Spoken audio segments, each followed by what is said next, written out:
May rally na naman mamaya. Ito ay siyempre sasabihin na naman nila laban sa korupsyon. Pero alam naman natin kung ano ang kinalalabasan kinalaunan pag-atake po sa administrasyon o sa ating Pangulong Bongbong Marcos. Pero sa pagdaraos lagi ng rally, mukhang nadadalas yata. At ito po ba ay nagkataon lamang na laging halos binabagyo, inuulan. Ngayon pong araw na ito, sa kanilang gagawing rally mamaya, diyan po sa Liwasang Bonifacio, napakalakas na naman po ng ulan ngayon. Nung nakaraang mga linggo, nung nagsagawa ng rally ito pong Iglesia ni Cristo, napakalakas din po ng ulan. Pero dito po sa rally na ito ngayon, mukhang hindi po nagsasalita dito ang Iglesia ni Cristo. Pero may mga kumakalat po na message, partikular sa post nitong si Ramon Tulfo, na mukhang may alam po ang Iglesia ni Cristo. Sana maliwanagan po ang publiko at maglabas ng pahayag kinalaunan ang INC tungkol po dito. Unahin muna natin ang paalala kahapon ni Mayor Isko Moreno ng City of Manila. Ayon po sa kanyang pahayag sa kanyang Facebook page, ito po ay kanilang closely minomonitor, pinaghandaan, pinangunahan po natin ang Manila Police District Command Conference ngayong araw o kahapon po yan. Malinaw po ang bilin ko sa ating mga kapulisan. Siguraduhin nating ligtas, maayos at mapayapa ang anumang kilos protesta na gaganapin sa Maynila. Ang Maynila ay bukas para sa lahat. Iginagalang natin ang karapatan ng bawat isa na malayang magpahayag ng kanilang saloobin, lalo na kung ito ay idaraos sa mga itinakdang freedom parks. Hindi po natin hahadlangan ang karapatang iyan. Pero, lagi niya pong pinapaalala, ang bawat karapatan ay may kaakibat na responsibilidad. Ayon pa po kay Mayor Isko, magpahayag tayo ng saloobin ng mapayapa. Huwag tayong maghasik ng kaguluhan at huwag nating sirain ang ating lungsod. Respeto sa kapwa at respeto sa Maynila. Sa lahat ng mga grupong magsasagawa ng rally, welcome po kayo sa Maynila. Makipag-ugnayan lamang ng maayos sa ating pamahalaang lungsod upang maibigay namin ang kinakailangang suporta at masiguro ang kaligtasan ng lahat. Yan po ang naging mensahe kahapon ni Mayor Isko Moreno sa magaganap na rally ngayong alas 3 po ng hapon diyan po sa Liwasang Bonifacio. Pero napakalakas po ng ulan. Mukhang hindi po sumasang-ayon ang kalikasan sa kahilingan ng mga rallyista po na ito mamaya. At basahin po natin kaugnay niyan ang post nito pong si Ramon Tulfo. Kanina, nag-post po siya sa kanyang Facebook page. Ang sabi niya po, magrarally sa Liwasang Bonifacio ang mga miyembro ng Iglesia ni Cristo ngayong hapon simula ng alas 3 hanggang alas 9 ng gabi. Ayon sa kanyang Tweety Bird na nakalap niya sa group chat. Wala pong opisyal na announcement ang Iglesia ni Cristo tungkol po dito Sa ating pong pagkakaalam, ang mangunguna dyan, yung grupo na pinamumunuan nitong si retired Air Force General Romeo Pocis, yung grupong United People's Initiative. Pero kung totoo po itong sinasabi ni Ramon Tulfo, bakit kailangan ilihim ng Iglesia ni Cristo kung totoo po ito? Dito po kasi sa kumalat na screenshot, ito po yung nakalagay. Sabi po, good morning po sa Liwasan Bonifacio po tayo. 3 p.m. to 9 p.m. Ang kasuotan po ay casual, bawal magsuot ng puti at ng mga INC t-shirts. Huwag magpapa-interview. Bakit may mga ganitong instructions kung totoo po ito? Kaya sana, total nabanggit po ng isang batikang journalist na si Ramon Tulfo, ang grupo ng Iglesia ni Cristo, maglinaw po sana dito ang Iglesia ni Cristo kasi hindi po ito maganda para po sa kanilang grupo na nadadawit yung pangalan, samantala ang kanilang layunin ay para po sa transparency, accountability. peace at justice. Kaya pagka sila po'y magsasagawa ng pagtitipon, ipinapaalam talaga nila sa ating mga otoridad at sa publiko kinalaunan. Bakit nagkaroon na po ng kinalaunan? Kasi sumablay na po sila eh. Gumawa po sila ng isang aksyon na hindi po nila pinaalam sa ating otoridad. Yan po ay nung matapos na mag-anunsyo ng pagkakaso itong si Ombudsman Boyeng Remulla within the week para kay Rodante Marcoleta. Kinabukasan, alas 3 pa lamang ng umaga diyan po sa EDSA, nagtipon-tipon na po ang miyembro ng Iglesia ni Cristo nang wala pong umaamin una sa kanila kung sila po ba ay INC o kung ano po yung pakay nila doon. Wala pong nagsasalita. Pero kinalaunan, napag-alaman po natin na INC dahil ibinandera na po nila yung bandila nila. At kinalauna, nagsalita na po yung kanilang tagapagsalita. Kaya sana, bago pa man mabuo, kung sakali mang matuluyan mamaya, ipaalam kung yan po ba'y makikilahok ang mga miyembro ng Iglesia ni Cristo. Kasi baka magkaroon na naman dyan ng mga pang-aabala, tapos ganun-ganun na lamang, pinalagpas na nga po ng publiko yung nangyaring pang-aabala sa EDSA kamakailan, di ba? Parang wala lang na nangyari. Ang daming naperwisyo pero wala man lang napanagot. O yun, napalagpas na, kaya sana hindi na po iyon maulit. Bakit po ba magkakaroon ng rally mamaya? Pag ang titingnan po natin si Romeo Pocis, alam na po natin ang kadahilanan dyan. Yan ay laban sa gobyerno ng ating Pangulo. Tinawag niya pong bangag, adik ang ating Pangulo. At hinahangad niyang magbitiw ang ating Pangulo at mapalitan ito nitong si Sara Duterte na ngayon kumakaharap po sa isang impeachment trial. Pero bago natin puntahan, ano ba yung mga magiging kaganapan sa susunod na linggo kaugnay ng impeachment trial nitong si Sara Duterte, isingit po natin ang balitang ito kaugnay kay Senador Rodante Marcoleta. Binisita po si Marcoleta hindi lamang ng kanyang pamilya, kung hindi ng iba't ibang mga personalidad. Ilan po diyan ay si Vice President Sara Duterte, Senator Robin Padilla, and even ito pong si Anthony Taberna, nakabisita po sa kanya. At hindi po yan nagustuhan ng Sandigan Bayan. Kaya kinokaution po ng Sandigan Bayan ng PNP. Nagtanong sila bakit po may mga ganong pagkakataon na ang ine-expect dahil may sakit itong si Marcoleta, dapat isolated siya pero nabibisita pa ng kung sino-sino. Ang pahayag po dyan ng CIDG NCR Chief na si Police Colonel John Giagi, ito po, basahin ko po sa balita ng DCMM Radio Patrol 630. Iginiit ni CIDG NCR Chief Police Colonel John Giagi na hiling mismo ni Senator Rodante Marcoleta at ng pamilya nito na payagan ang pagdalaw ni na Vice President Sara Duterte at Senator Robin Padilla kay Senator Rodante Marcoleta. Aba, mukhang sala po ito sapagkat hindi na po malaya itong si Rodante Marcoleta. Kung meron man pong dapat payagan na makabisita sa kanya, yung immediate family at dapat nasa tamang oras. Hindi po dahil vice presidente, hindi po dahil senador, hindi po dahil journalist at hindi higit sa lahat dahil gusto ng pamilya ni Rodante Marcoleta. Kinwestiyon ng Sandigan Bayan ngayong araw kung bakit pinayagan ang mga bisita kay Marcoleta dahil may mild pneumonia ito at kinakailangan ng isolation. Aba, baka ang lakas ng kulog, baka may pananagutan dito ang PNP, ano?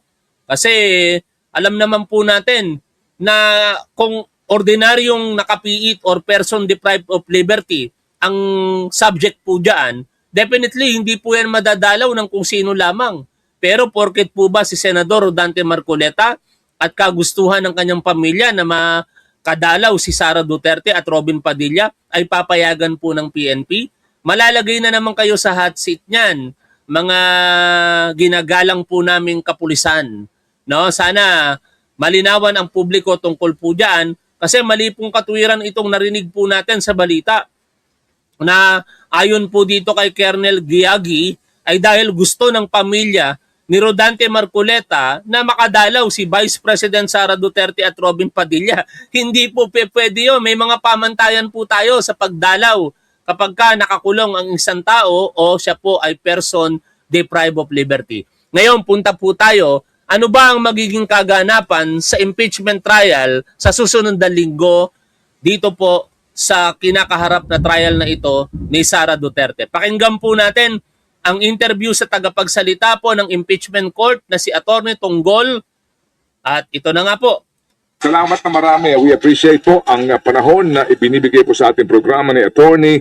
Reginald Tonggol, ang spokesperson po ng impeachment court. Maganda umaga po, Attorney. Magandang umaga ulit sa inyong lahat at sa inyong mga tagapakinig. Opo, ito po si Chacha sa unang katanungan. Yes po, Attorney. Salamat po ulit sa pagpayag sa panayam. Attorney, next week nga po inaasahang haharap si OVP Chief of Staff, Attorney Zolica Lopez, na iserve na po yung subpoena na ibinigay nga po ng Senado. Ano pa po ang ibang aasahan ng publiko sa mangyayaring trial next week bukod po sa pagharap niya? Ang expect natin next week yung pagharap ni NBI Regional Director Loto sa Lunes, pagkatapos din yung pagharap ni Belinda Bello, yung isa pang witness ng prosecution. At ina-expect din natin sa Lunes matatanggap natin yung memorandum na hinihingi ng korte dun sa both parties, sa prosecution at sa depensa, para tukol naman doon sa mga subpoenang i-issue ng impeachment court regarding dun sa subpoena dun sa STECOM sa BIR, tsaka subpoena dun sa STECOM dun sa mga bank accounts ni VP Duterte at saka nung asawa niya at saka nung 21 namang. Diyan talaga ako sa lahat excited mga tol sa bank records nitong mag-asawang Sara at Manscarpio. No? Kasi itong mga nakikita po nating ebidensya kaugnay ng pagbabanta sa buhay ng Pangulo ng Pilipinas, ng unang ginang at ng dating speaker, obvious na po sa atin yan. Matagal na po natin yung napapanood. Simula nung ginawa po yan ni Sara Duterte hanggang sa kasalukuyan, napapanood po natin. Pero yung mga bank records, lihim na lihim pa po yan. Ang tanging sulya pa lamang na nakita natin dyan ay somehow yung report po ng AMLC kaugnay po ng covered at suspicious transactions na nagkakahalaga po ng total of 6.7 billion pesos. Kaya kung merong ganoong inflow at outflow ng pera sa mga bangko ni Sara Duterte, sana makita po natin yung mismong laman ng mga bank accounts nitong si Sara Duterte at ng kanyang asawa, at saka yung BIR records na ngayon hindi pa natin malaman kung ito po ba ay mabubuksan sa harapan ng publiko. Kasi dito po sa pagpapaliwanag ni Atty. Tonggol, may issue po na pumapayag naman ng depensa na mabuksan ang mga records na yan pero sa isang executive session. Pagka ganoon, hindi po natin makikita yon. Para saan pa ang pagsasapubliko ng impeachment trial kung hindi rin po makikita ng publiko ang mga ebidensya? Patuloy po nating pakinggan si Atty. Tonggol. Mga businesses daw na connected sa kanya. At pagkatapos din noon, DJ Chacha, doon sa Wednesday naman, in-expect natin yung oral arguments ukol doon sa memorandum na sinubmit at saka doon sa mga subpoena doon sa STECOM na yun, na doon mangyayari yung oral arguments at pagtatanong siguro ng mga senator judges tungkol sa mga legal positions ng parehong party sa Wednesday. Okay, dalawang bagay po. Kasi yung subpoena ad testificandum, tama po ba yun, ay para kay Zolica and other witnesses. Yung pong isang binabanggit nyo is for the bank records. So, Tama. are we assuming na sa susunod na linggo matatakel na po yung tungkol sa bank records ng mag-asawang Duterte? Tama ka, no? Yung kung maalala natin nung Lunes, matagal na kasing nirequesto ng prosecution, DJ Chacha at Ted. Nirequest to nung mga pre-trial pa, isinama nila yun dun sa pre-trial brief nila. Ngunit yung korte nung Lunes, balak na sanang mag-issue ng subpoena para sa BIR at saka doon sa mga bank accounts na yon. Ngunit ipinahayag nga ni House Prosecutor Chel Jokno na nagpasa sila nung umaga nung Wednesday ng amendment na request nila for subpoena do sa STECO. Maputol ko lang mga tol. Curious lang ako. Saan kaya kumukuha ng pambayad ng abogado si Sara Duterte, no? Definitely hindi dapat yan manggaling sa Office of the Vice President. Biruin mo yung abogado niya, ang dami. Tapos galing pa ito sa hindi ordinaryong law office. Mga dekampanilyang law offices ang pinanggalingan ng mga abogado na ito. Kaya malamang sa malamang, napakalaki po ng acceptance fee dyan. No? Kaya I just wonder kung paano binabayaran yan, saan nanggagaling ang pambayad ni Sara Duterte sa mga abogado na yan. With more particularity yung mga bank accounts na yon, may mga pangalan na rin, pati bank account numbers. So dahil dun sa amendment na yon, naudlot yung pag-issue ng mga bank records na yon, sa PINA do sa SECO, sa mga bank records saka sa BIR. And at the same time, pumayag si Cheljok noon na bigyan yung other party ng kopya at saka bigyan din na makasagot yung other party na para mag-oral arguments. Kaya yun yung naging desisyon ng korte nung Lunes. Yung pag-i-issue ngayon nung subpoena na yon, dahil nga naudlot yon, at magkaroon ng mga oral arguments at pag-submit ng memorandum, kaya medyo natagalan ng konti. Pero hindi yun sa parte ng korte, dahil yun sa parte ng prosecution na pumayag sila bigyan ng panahon yung kabila na makapagsalita. Dahil ito, alam mo to, DJ Chacha, ito yung medyo contentious na mga issues kasi doon yung bank secrecy law daw, kasama ba daw yung impeachment proceedings sa exception sa bank. Alam ninyo mga tol, nakakalungkot lamang na itong kampo ni Sara Duterte nagtatago sa mga teknikalidad. Kung tutuusin, kung wala ka namang kasalanan, so be it, buksan mo na yung mga bank accounts mo. Di ba? Kasi ultimately, yun yung magpapatunay na kayong mga nag-aakusa sa akin ay mga sinungaling kayo at wala kayong mga ginawa kung hindi siraan lamang ako. Ito ang mga bank accounts ko at ito ang nilalaman ng bangko ko. Ano yung mga pinagsasasabi ninyo na bilyon-bilyon ang halaga ng mga pera dyan sa loob? Pero bakit hindi magawa? Bakit instead na makipag-cooperate na lamang at i-waive yung bank secrecy rights po nila, pilit po silang nagkukubli sa mga teknikalidad na yan. At ako'y naniniwala na hindi magtatagal bilang bahagi ng impeachment trial, exemption naman po yan.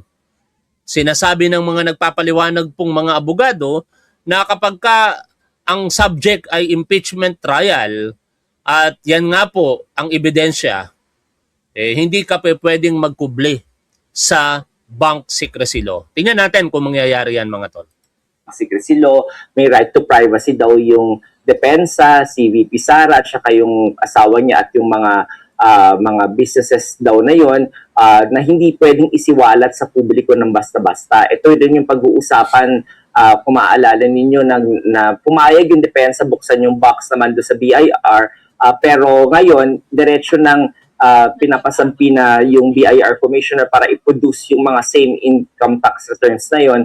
Pero ang sabi kasi ng depensa, wag isiwalat yung mga yon in open court. Dapat sa executive session. So yun yung mga makikitang mga puntos na pagdidiskusyonan at siguro pagde-decidean din ng impeachment court sa susunod na linggo. Gagawin nyo sa susunod na linggo. Ang sabi niyo po, ang request ng prosecutors ay yun nga po, maipasabina yung bank records ni VP Sara. Numerous bank records, as you said, madami po ito. Yung kay Zulika na ihain na. Yun po bang sabina na ito, granted na at kailan ihahain? Yung sa bank records? Yung sa bank records po pagkatapos po ng oral arguments yun. So baka Wednesday rin po doon magdedesisyon yung korte kung i-issue o hindi yung doon sa bank records. Pero kung mababasa ninyo naman ang rules of court natin, medyo ex parte naman ang pag-i-issue dapat ng subpoena at kaya nga yung punto ng korte last week, sana i-issue niya na yung subpoena na yon dahil non-litigious naman dapat ang pag-issue ng subpoena. Pero dahil nga dun sa kasunduan nung parehong panig na magkaroon muna ng oral arguments, pumayag na muna yung korte sa ganun. Okay, sige. So, klaruhin natin to, Chacha. Sabi nga ni attorney kanina, contentious. Ito po ang malamang matindi po ang balitaktakan at debate next week. Yung pong pagpayag na ipasubpina ang bank records at BIR records nitong si VP Sara.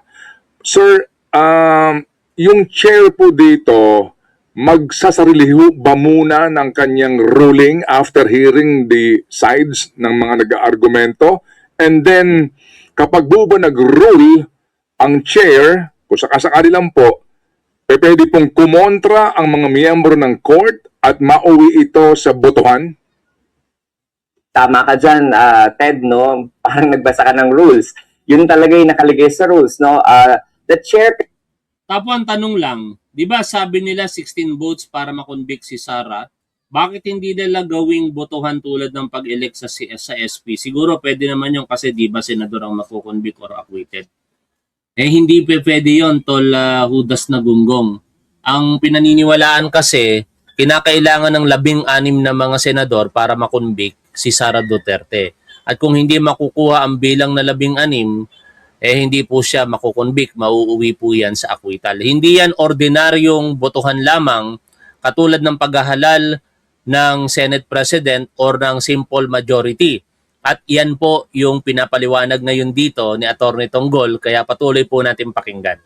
Can either rule already on his own or he can throw the issue doon sa plenaryo at magkakaroon sila ng botohan. So, dalawang option yon. At kung mag-rule kung ang kuhaning option ay yung unang option na ang presiding officer ang mag-rule, pwede itong i-apela o questionin ng any member ng Senate impeachment court, yung mga senator judges, at they can put forth into a vote yung appeal na yon. Kapag manalo yung mayorya doon sa pagboto na yon, pag-overturn, then i-overturn yung resolution ng presiding officer. Kung matalo yung nagpapa-change ng resolution na yon, then kung ano yung resolution ng presiding officer ang mananaig. So, pagbobotohan po ito ng members present, no? Sa plenaryo po nitong impeachment court. Sir, yung pong bilang ng majority dito, paano po? Ito ho ba ay pure and simple majority? Paano po? Tama ka dyan, Ted, no?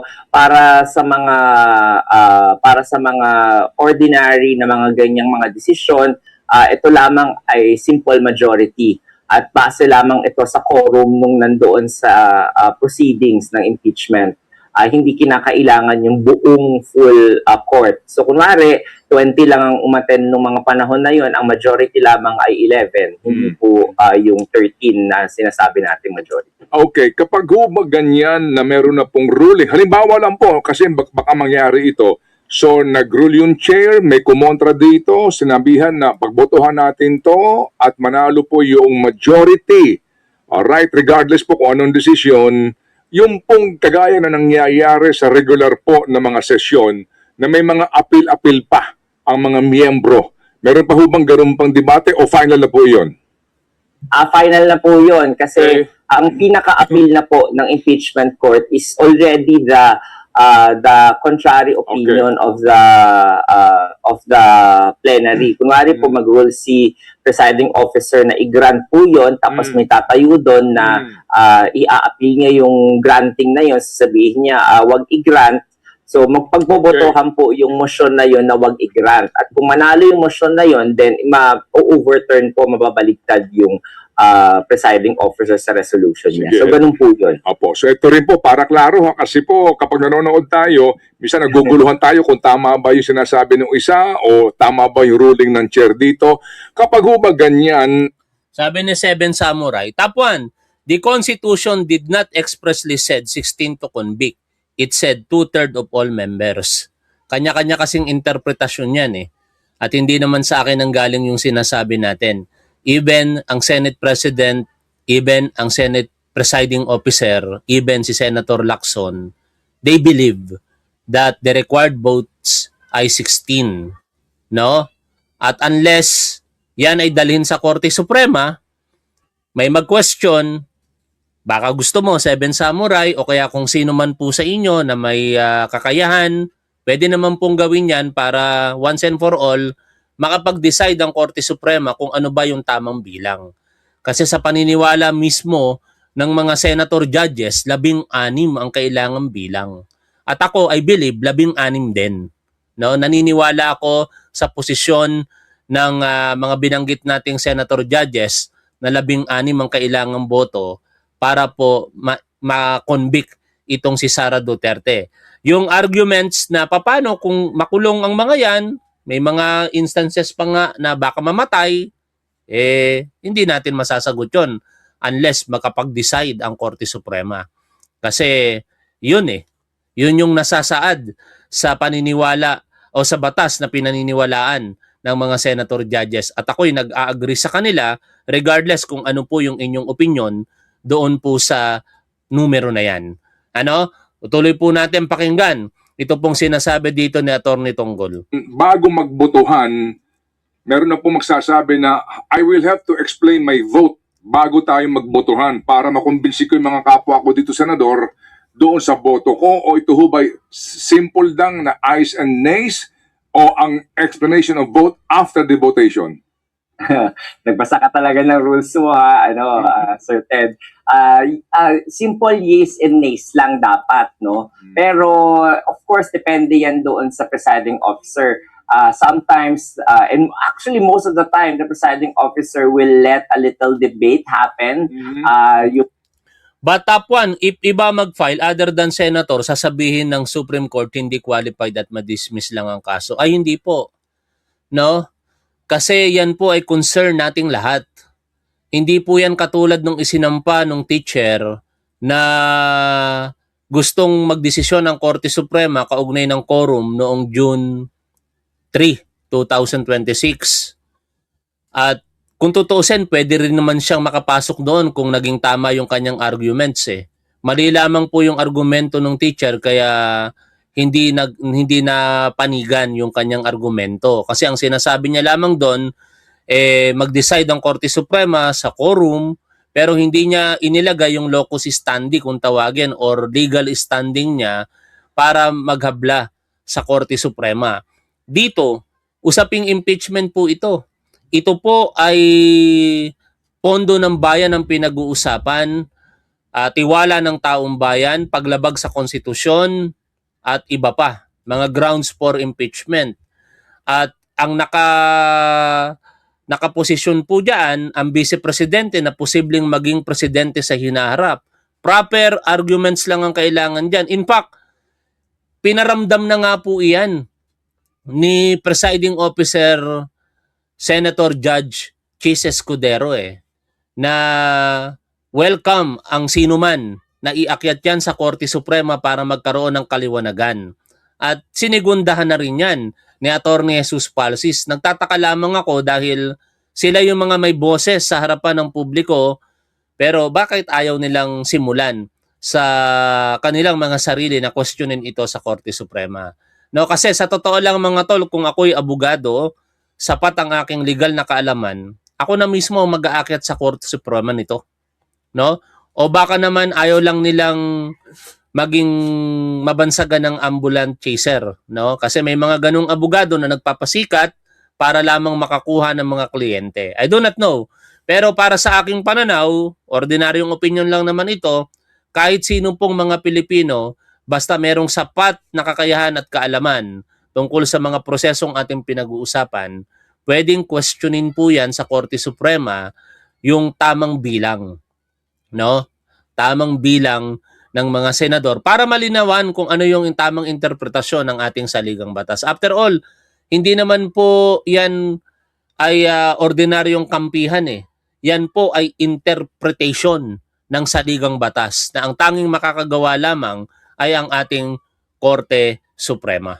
Yung katulad nung nangyari last week, no, papakinggan naman as a matter of courtesy sa Senator Judge kasi syempre meron silang mga gustong sabihin at ipunto na i-argumento doon. Kaya pinapayagan naman yan as a matter of courtesy, but if you apply the strict rule of the Senate impeachment rules, it is just a matter of yes and nays. Pag tayo doon, sabihin niya, appeal ko to, dapat hindi i-grant. Hindi niya na kailangan ng mahaba-habang mga explanation. So it can already be put into a vote And then by yeas and nays already, yun na yun. O yan sa pagpapaliwanag, napakadali lamang yung ibang mga desisyon gawin by simple majority. Nagkakatalo doon sa 16 ba ang kailangan or 2/3 ba ng all members? No? Di natin masasagot yan. Tanging Korte Suprema ang makakasagot yan sa huli. Pero balik tayo doon sa rally, malakas ang ulan, nagkataon lang ba o nagagalit ng kalikasan sa kasinungalingan ng mga obstructionist po na ito? Hindi natin alam kung titigil yung ulan maya-maya pero patuloy na lumalakas dahil may bagyo May habagat. Hindi tumama yung bagyo direkta sa Pilipinas pero may habagat. At sana kung matuloy man yung rally nila, siguraduhin po nilang mapayapa. Wala namang problema sa mapayapang pagtitipon at pagpapahayag ng ating mga saloobin. Ang nagiging problema lamang kapag lumalabag ka na sa batas, lalong-lalo na kung sinasaklawan mo na ang karapatan ng iba. Sana hindi po nila gawin yan mamaya. Anong masasabi ninyo dito po sa ating pinag-uusapan? Paki-comment nyo na lamang sa comment section mga tol, at pinopromote ko lang muli yung business namin ni Topwife. Kung gusto nyong bumili ng t-shirt, makipag-ugnayan lamang po kayo sa messenger ni Topwife. Ililink ko po sa comment section. Maraming salamat. Lagi po nating tandaan kung ano po ang tama at dapat, doon po tayo. Keep safe. See you always. Bye for now mga tol.